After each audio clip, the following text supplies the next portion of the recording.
حضرت عباس علمدار شیر خدا حضرت علی مرتضیٰ کے فرزند اور حسن حسین کے چھوٹے بھائی تھے۔ آپ بہادری و شجاعت میں اپنے والد علی کی مثل تھے۔ آپ 26 ہجری 7 شعبان کو مدینہ منورہ میں پیدا ہوئے۔ آپ کی والدہ کا نام حضرت ام البنین رضی اللہ تعالی عنہا تھا۔ آپ کی ولادت کی خبر جب مولا علی کو ملی تو انہوں نے بارگاہ خداوندی میں سجدہ شکرانہ ادا کیا۔ بڑے بھائی امام حسین نے شفقت سے اپنے بھائی مولا عباس کو باہوں میں لیے اور دائیں کان میں اذان اور بائیں میں اقامت کہی۔ کوئی شک نہیں کہ عباس اس اقامت پر خون کے آخری قطرے تک بھائی کے ساتھ کھڑے رہے۔ حضرت عباس کا عقیقہ آپ کی پیدائش کے 7ویں دن ہوا۔ آپ کے والد گرامی حضرت علی نے اپنے شیر خوار کا نام عباس رکھا۔ آپ کی زندگی حسن حسین کی محبت اور مولا علی کی تربیت کی چھتری تلے گزری۔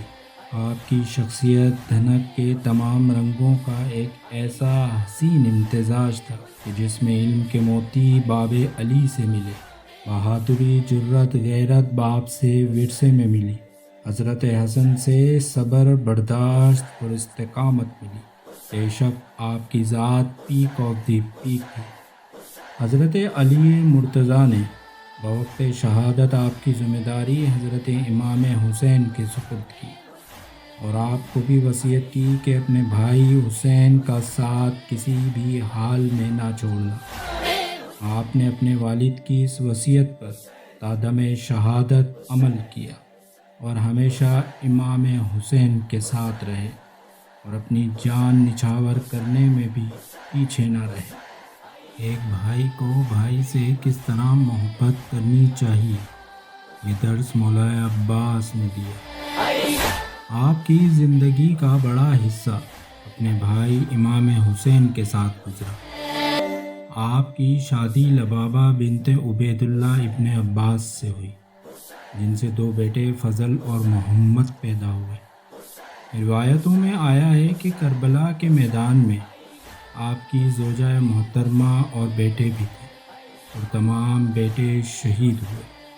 ابو الفضل اس وجہ سے بھی کہا جاتا ہے کہ آپ کے ایک بیٹے کا نام فضل تھا۔ عبداللہ کوفی سے مروی ہے کہ جب سیدنا امام حسین کا قافلہ مدینے سے مکے کی جانب چلا تو لشکر حسین کا علم حضرت عباس علمدار کے سپرد ہوا، اور جب لشکر حسینی میدان کربلا میں داخل ہوا تو عباس علمدار اور جان نثاروں نے ہی خیمے لگائے۔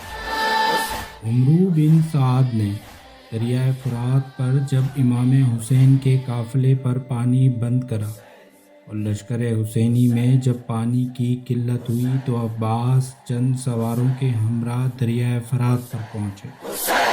روایت میں آتا ہے کہ جب امام حسین کے خیموں سے پیاس پیاس کی صدائیں و پکار بلند ہوئی تو آپ نے امام حسین سے میدان جنگ میں اترنے کی اجازت طلب کی۔ آپ علمدار لشکر تھے، جس کے سبب امام حسین اجازت دینے سے ہچکچائے، مگر پیاس پیاس پانی پانی کی صدائیں سن کر مولا عباس کو دریائے فرات پر جانے اور پانی کا انتظام کرنے کے لیے کہا۔ آپ مشکیزہ اٹھائے گھوڑے پر سوار ہو کر جب دریائے فرات کی جانب روانہ ہوئے تو حسین کی آنکھیں اشکبار تھیں۔ وہ جانتے تھے کہ بھائی کا بھائی سے جدائی کا وقت آن پہنچا۔ اس وقت یزیدی لشکر نے 4000 سپاہیوں کو دریائے فرات پر تعینات کیا ہوا تھا، اور جب مولا عباس دریا کی سمت بڑھے تو 2000 سپاہیوں کا دستہ آپ کو روکنے کے لیے آگے بڑھا۔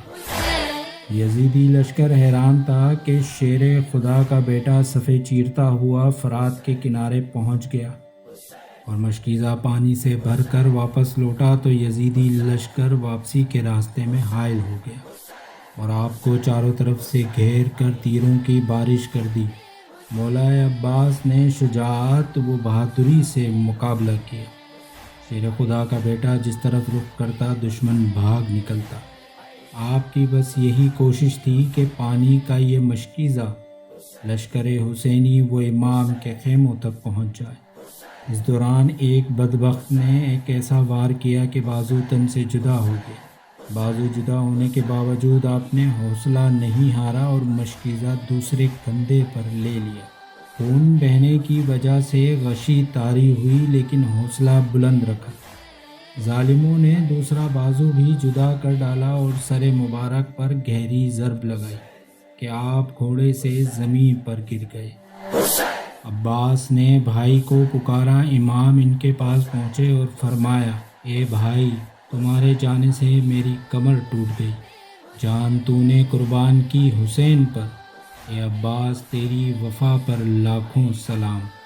امام حسین اپنے بھائی کا لاشا دیگر شہداء کے اجسام کے پاس نہ لا سکے کیونکہ جسم مبارک کو ظالموں نے ٹکڑے ٹکڑے کر دیا تھا۔ جس مقام پر شہید ہوئے وہی مقام آپ کا مدفن بنا۔ آج بھی مولا عباس کی قبر کے گرد پانی ہے جو طواف کرتا ہے۔ اللہ ہمیں بھی آل محمد و صحابہ کے نقش و قدم پر چلنے کی توفیق دے، آمین۔ یہ ویڈیو آپ کو پسند آئی تو لائک، شیئر اور کمنٹس کر دیجیے اور ہمارے چینل کو سبسکرائب کر دیجیے۔ اپنا خیال رکھیے گا۔ اللہ حافظ۔